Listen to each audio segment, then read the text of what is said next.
উপস্থিত রয়েছেন আমার শ্রদ্ধেয় ওসমান ভাই, ইমরান ভাই সহকারে যারা অফিসে আছেন সকলকে আমার আন্তরিক শুভেচ্ছা।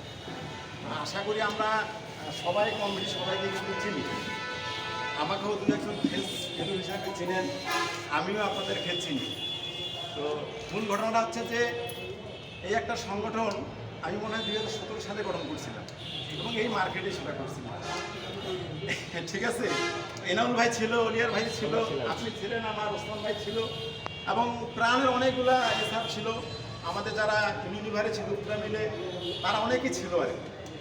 তো ওই সংগঠনটা করতে দেখা গেছে সেখানে আমি কিন্তু আরও কিছু লোককে ইনক্লুড করছিলাম যে আমরা যাদের সাথে সংযুক্ত, যারা আমাদের সাথে সংযুক্ত, যেমন আমাদের কিছু ডিএসআর আমাদের সাথে ছিল, আমাদের কিছু দোকানদার আমাদের সাথে ছিল, এটা একটা এলোমেলো পরিবেশ হয়ে গেছিল। যাই হোক, তারপরে কোনো না কোনো কারণে এই সংগঠনের কার্যক্রম একটু স্থগিত হয়ে গেছিল। তারপর থেকে আমি ওইটার মাথায় নিয়ে নেই।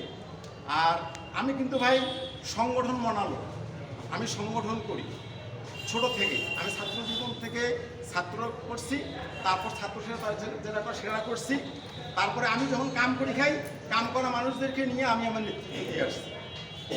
ঠিক আছে, তো যাই হোক, আলহামদুলিল্লাহ আমার খুব খুশি লাগছে যে এই সংগঠনটা হওয়ার পর আমি কিন্তু 200 টাকা সভাপতি সাহেবকে দিয়া বললাম, ভাই সদস্য আমাকে যদি পরাজয় করে নিয়ে। তো আমি কিন্তু মাঝখানে কোম্পানি ছেড়ে দিয়েছিলাম, পরে আবার আসছি, এখন ফার্মিং গ্রুপে আছি। আমার গ্রুপে মেডিসিন আছে, পাশাপাশি কনজুমার প্রোডাক্টও আছে, কারণ আমাকে কিন্তু কনজুমারও সেল করতে হচ্ছে। হ্যাঁ, যার কারণে আমি কিন্তু এখানে সম্পৃক্ত হইলাম।